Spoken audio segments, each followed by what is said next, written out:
Militaire. Je voudrais qu'on dise un mot de l'Ukraine, parce qu'il se passe des choses, et je veux avoir votre ami Xavier. Je le disais, vous n'êtes pas seulement un analyste de l'Ukraine, de cette guerre, vous êtes aussi un spectateur engagé, puisque vous avez souvent fait des voyages, on en a parlé ici même, pour aller apporter aux Ukrainiens de la rue, et parfois aux Ukrainiens des tranchées, de l'aide.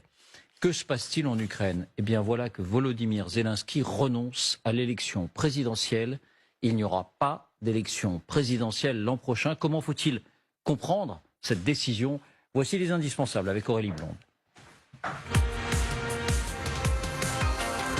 Bonsoir Aurélie. Bonsoir David, bonsoir à tous.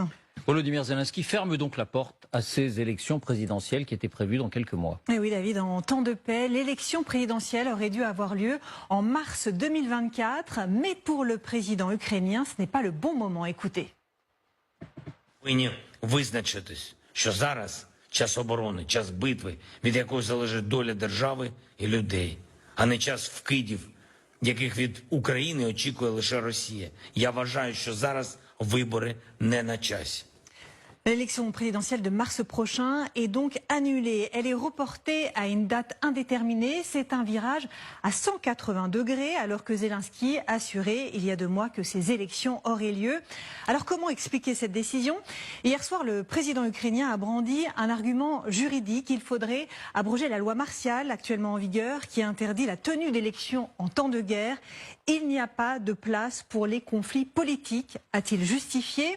Autre hypothèse, Volodymyr Zelensky n'aurait pas renoncé à une grande offensive d'hiver. Serhiy Baranov, un haut responsable de l'armée, explique ainsi: les forces armées ukrainiennes se préparent à une attaque hivernale à grande échelle de la Russie à l'aide de drones kamikazes.